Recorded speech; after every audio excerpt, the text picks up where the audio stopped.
कल हमने बात की थी कि किस प्रकार यमराज ने नचिकेता को भटकाने के लिए, उसकी परीक्षा लेने के लिए, उसकी पात्रता को जानने के लिए उसे अनेक तरह के प्रलोभन दिए।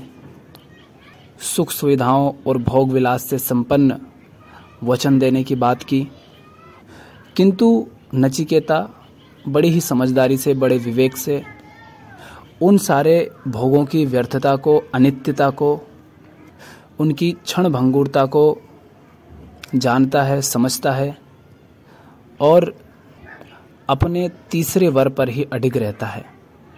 तो इस बात से प्रसन्न होकर यमराज फिर नचिकेता से क्या कहते हैं, उसको समझने से पहले हमें ये बात भी ज़रूर समझ लेनी चाहिए कि नचिकेता का यमराज के सामने खड़ा होना, इसका अर्थ क्या है। इसका अर्थ ये बिल्कुल नहीं है कि यमराज एक उस भैंसे के साथ एक पुरुष के रूप में खड़े हैं और उनके सामने नचिकेता खड़े हैं। इस तरह से इसे ना देखें। यमराज के सामने या नचिकेता के सामने यमराज का खड़ा होना, इसको इसी प्रकार देखें कि नचिकेता मृत्यु के समक्ष खड़ा है, अर्थात मृत्यु का वर्ण कर रहा है, क्योंकि मृत्यु के पार कुछ है या नहीं। मृत्यु के पार जो है, कुछ लोग ऐसा कहते हैं और कुछ लोग कहते हैं कि वो नहीं है, तो वो है या नहीं, उसे जानने के लिए मृत्यु से सामना तो करना पड़ेगा। तो जब यहाँ बात कही जा रही है कि यमराज नचिकेता को प्रलोभन देते हैं, भोग विलास, सुख सुविधा, धन, वैभव, काम, इन सब का लोभ दे रहे हैं, इन सब में उसको भटकाने की कोशिश की जा रही है, तो इसका अर्थ क्या है? क्या कोई पुरुष खड़ा है यमराज के रूप में जो ये प्रलोभन दे रहा है? नहीं, ये जीवन ही है।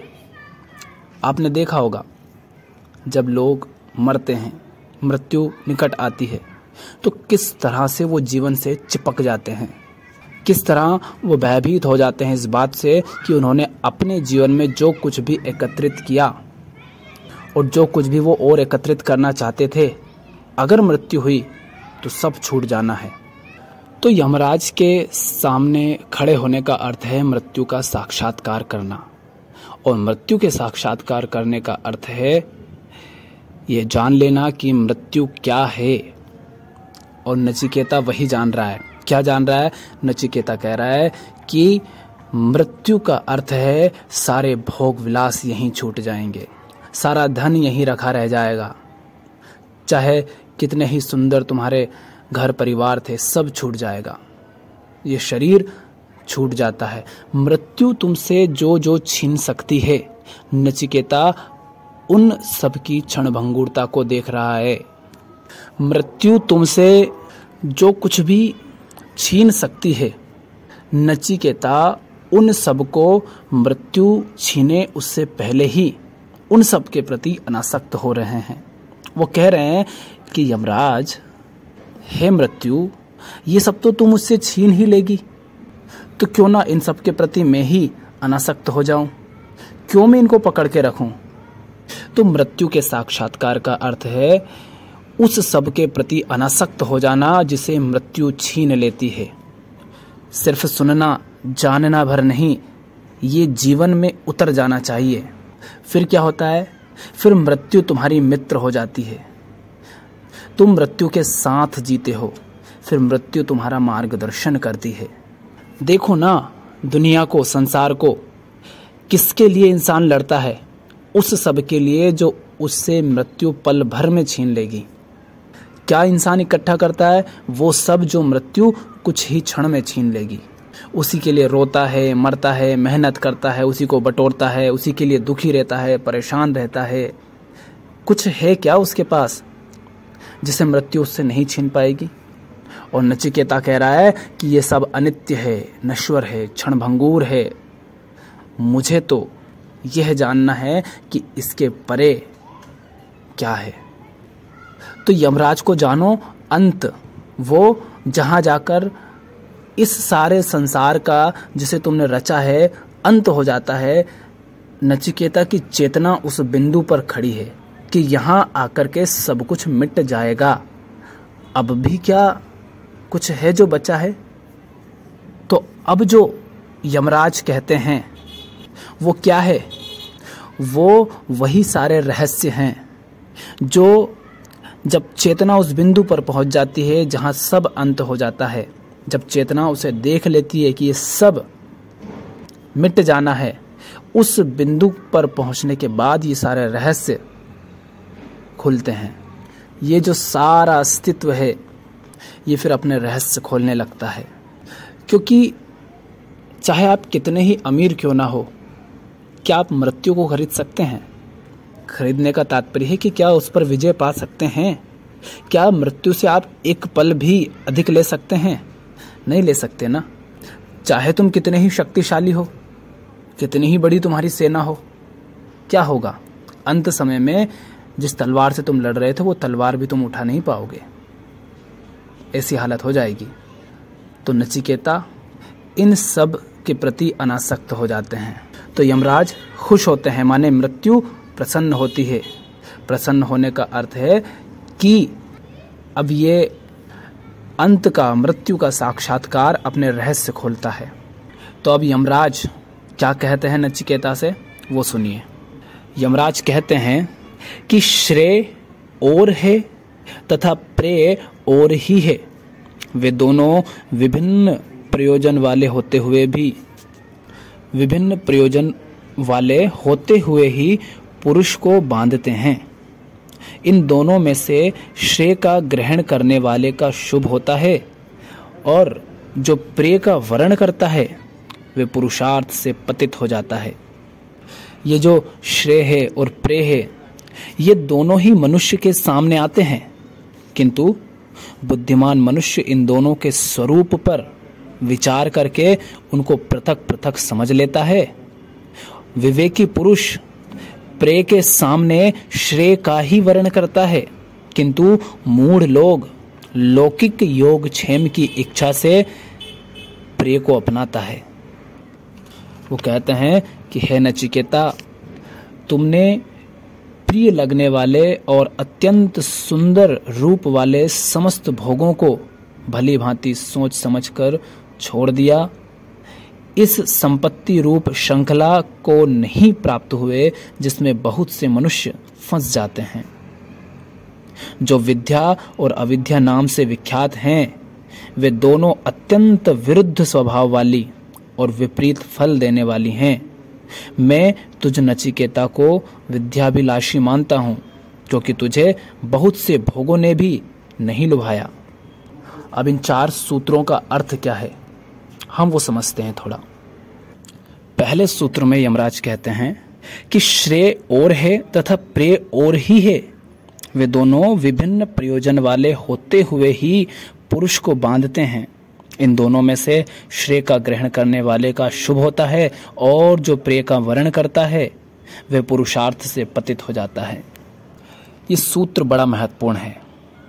श्रेय और प्रेय ये दोनों ही है जो मनुष्य के जीवन को दिशा देते हैं, और दोनों दिशाएं बिल्कुल अलग अलग हैं। एक दिशा प्रेय की ऐसी ही है जैसे दलदल, अगर उसे चुना तो जैसे दलदल में इंसान धंसता जाता है वैसा धंसता चला जाता है, माने भोग विलास की दिशा। और एक दिशा वैसी ही है जैसे एक पेड़ बड़ा होता है और जितना बड़ा और जितना फैलता है उतने उसमें फल फूल आते हैं। हमने देखा कि यमराज ने नचिकेता की बड़ी कठिन परीक्षा ली।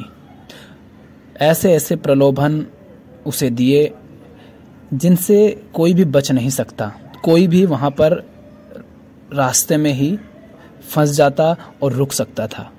किंतु नचिकेता ने क्या किया? क्या हम वैसा करते हैं? नचिकेता ने इस ज्ञान को इस ज्ञान तक पहुंचने से पहले ही पा लिया। कैसे? हम जीवन में क्या चुनेंगे उसका आधार क्या है? हम उसे चुनेंगे जो प्रिय है, माने जो हमें प्रिय है, जो हमें पसंद है, हम उसे चुनते हैं, या हम उसे चुनते हैं जो हमारे लिए श्रेय है, जो हमारे लिए श्रेष्ठ है। हमारे चुनाव का आधार क्या है? चाहे हम कुछ भी चुनते हो, भोजन चुनते हो, वस्त्र चुनते हो, कोई बात चुनते हो, कोई विचार चुनते हो, कोई व्यक्ति चुनते हो, कोई काम चुनते हो, हम क्या चुनते हैं? क्या हम वो चुनते हैं जो हमारे लिए श्रेष्ठ है, हितकर है, या हम वो चुनते हैं जो हमें पसंद है? हम चुनते हैं जो हमें प्रिय है, जो हमें पसंद है। माने हम भोग को चुनते हैं, हम विलास को चुनते हैं, हम काम को चुनते हैं, हम वासनाओं को चुनते हैं। और नचिकेता ने क्या किया? नचिकेता ने वो चुना जो हितकर था, जो शुभ था, जो श्रेष्ठ था, श्रेय था। क्या हमें स्वर्ग का लालच नहीं होता? क्या हमें वो पसंद नहीं है? क्या हमें संसार में जो महल बने हैं, गाड़ी है, घोड़े हैं, दुनिया भर की महंगी महंगी महंगी चीजें हैं, क्या हमें ये पसंद नहीं है? क्या हम इन्हीं के पीछे नहीं दौड़ते हैं? हर व्यक्ति वही सब तो चाहता है ना। एक व्यक्ति के सामने आप श्रीमद् भगवद गीता ले जाओ और उसी व्यक्ति के सामने आप कुछ ऐसी चीज ले जाओ जिसके पीछे दुनिया दौड़ी जा रही है, वो किसे चुनेगा?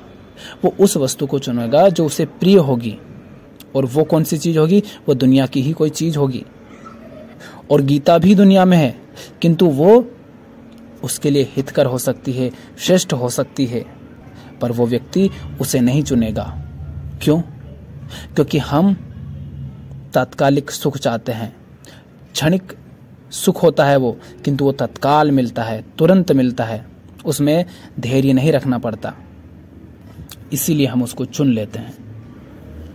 और जो श्रेष्ठ है उसमें बड़ा धैर्य चाहिए।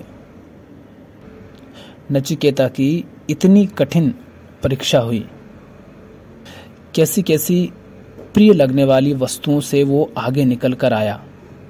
ये सब उसके चुनाव का ही तो परिणाम है कि उसे आत्मज्ञान की विद्या का अब लाभ हो रहा है।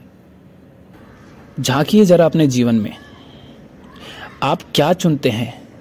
आप जानते भी हैं कि आपका हित किधर है, क्या है जो आपके लिए श्रेष्ठ है, फिर भी आप कौन सा रास्ता चुनते हैं? वो जो शॉर्टकट होता है। परीक्षा दे रहे हो तो आप कहते हो शॉर्टकट किधर है, कहीं पहुंचना है तो आप कहते हो शॉर्टकट किधर है। वही चुनते हैं हम। कभी हम चुनते हैं कि वो जो मुझे पसंद है, कभी हम वो चुनते हैं जो हमें दूसरों को दिखानी होती है कि दूसरों को पसंद आएगी अगर हमारे पास होगी तो। यही तो हम करते हैं। और जब ये बात कही जाती हो कि धन, पैसा, तो इसका अर्थ ये नहीं है कि उसको पकड़ना ही गलत है। असली बात है कि कहाँ पर तुम अपने अहम को ही पोषण दे रहे हो। जिस भी किसी क्रिया से तुम्हारे अहम को पोषण मिल रहा है वो प्रेय की ही क्रिया है। जैसे एक जगह ये होता है कि धन को एकत्रित करना अहंकार को पोषण देता है, दूसरी तरफ दान पुण्य करके भी अहंकार अपने आप को और फुला लेता है। तो एक तरफ आ रहा है वहां भी अहम है, एक तरफ जा रहा है वहां भी अहम है। तो मुख्य बात है कि हमारे सारे चुनाव हमारे अहंकार को मिटा रहे हैं या उसे और पोषण दे रहे हैं। हमारे वो सारे चुनाव जो हमारे अहम को और दृढ़ कर रहे हों, वे सारे चुनाव हैं जिन्हें प्रिय कहा जा रहा है, जिन्हें प्रेय के चुनाव कहा जा रहा है। तो यमराज कह रहे हैं कि श्रेय और प्रिय दोनों अलग अलग हैं, दोनों के प्रयोजन भी अलग अलग हैं। अर्थात श्रेय से तुम दूसरी दिशा में चले जाते हो और प्रेय से तुम दूसरी दिशा में चले जाते हो। अगर तुम प्रेय को चुनते हो तो तुम नीचे, तुम्हारी चेतना का स्तर और नीचे गिरता जाता है क्योंकि तुम संसार में लिप्त हो जाते हो। और अगर श्रेय को चुनते हो तो धीरे धीरे धीरे तुम्हारी चेतना ऊपर उठती जाती है। और इन दोनों में से जो श्रेय का ग्रहण करता है उसका शुभ होता है, और जो प्रेय को चुनता है वो पतित हो जाता है, भटक जाता है। श्रेय में क्या ध्यान रखा जाता है? श्रेय में ये ध्यान रखा जाता है कि जो सही है उसे चुनना है। श्रेय में जो सही है उसे चुना जाता है, जो वर्तमान में उचित है उसे चुना जाता है, उसके परिणाम की परवाह नहीं की जाती। किंतु प्रेम में हम परिणाम की परवाह करते हैं। हम ये नहीं देखते कि उसका आज कैसा है, हम देखते हैं कि हमें उससे मिलेगा क्या। जैसे हम काम नहीं देखते कि काम कैसा है, हम देखते हैं उस काम से हमें मिलेगा क्या। अगर हमें उसके जो परिणाम है वो प्यारे लगते हैं तो हम गलत काम को भी कर जाते हैं। और जो श्रेय वाला है वो क्या कहेगा, हमें काम को ही देखना है, काम कैसा है। काम अगर सही नहीं है तो चाहे उससे कोई भी प्रिय वस्तु मिल रही हो, हम उसे नहीं करेंगे। क्यों? क्योंकि चुनना हमें यहीं पर है। संसार भोग की वस्तु भी हो सकती है, योग की वस्तु भी हो सकती है। नाव से तुम बीच समंदर में जाकर उलट दो तो डूब भी सकते हो, और ना उल्टो तो पार भी कर सकते हो। तो जहां कहीं भी आप अपने आप को पाएं कि आपको परिणाम की बड़ी परवाह है, और उसके लिए आप कुछ भी करने को तैयार हैं, समझ जाना गलत दिशा में बढ़ रहे हो। जहां कहीं भी आप ये सोचो कि इससे मिलेगा क्या, और इसे आप भूल ही जाओ कि जिससे पाने की कोशिश कर रहे हो वो चीज कैसी है, तो समझना तुम गलत दिशा में बढ़ रहे हो। क्योंकि जो चीज गलत ही है उससे जो मिलेगा वो सही कैसे हो सकता है। जो काम गलत है, जो चीज गलत है, जो व्यक्ति गलत है, उससे सही परिणाम कैसे आ सकते हैं। और तुम जब ऐसा करोगे तो तुम पाओगे कि तुम्हारे अहंकार को बड़ी पीड़ा हो रही है। क्योंकि श्रेय को चुनने में अहंकार मिटता है, क्योंकि जो अहंकार है वो वहां पोषण पा ही नहीं सकता जहां श्रेय है। तुमने देखा होगा कोई भी बात अगर वैसी है जैसी तुम्हें पसंद होती है तो तुम्हें बड़ा अच्छा लगता है। वो तुम्हें अच्छा नहीं लग रहा, तुम्हारा अहम है जो बड़ा खुश हो रहा है, क्योंकि उससे वही बातें की जा रही है जो वो मान कर बैठा है पहले से। और अगर कुछ ऐसी बात कह दी जाए जो उसकी मानी हुई बात के खिलाफ हो तो उसे बड़ा बुरा लगता है, क्योंकि वहाँ अहंकार को मिटना पड़ता है। और ये बात भी ध्यान रखना कि जो वस्तु तुम्हें प्रिय है ये ज़रूरी नहीं है कि वो तुम्हारे लिए हितकर हो ही, और ये भी याद रखना कि जो तुम्हारे लिए हितकर है यह भी ज़रूरी नहीं कि वो तुम्हें प्रिय हो। किंतु फिर भी तुम्हें चुनना क्या है ये तुम्हें तय करना है। प्रिय चुनोगे तो हो सकता है कि वो वस्तु तुम्हारे लिए हितकर ना भी हो, और अगर हितकर चुना तो हो सकता है तुम्हें प्रिय ना हो किंतु फिर भी तुम्हारा हित कर देगी। तो आज का ये सूत्र याद रखना, प्रेय और श्रेय दोनों में से उसे चुनना है जो श्रेय है, जो श्रेष्ठ है, हितकर, और प्रिय में उसे चुनना है जो हितकर है, फिर चाहे वो प्रिय लगता हो या ना लगता हो। अगर वो हितकर है तो उसे चुनेंगे। इस पर कोई सवाल हो तो पूछिएगा। आज के लिए इतना ही।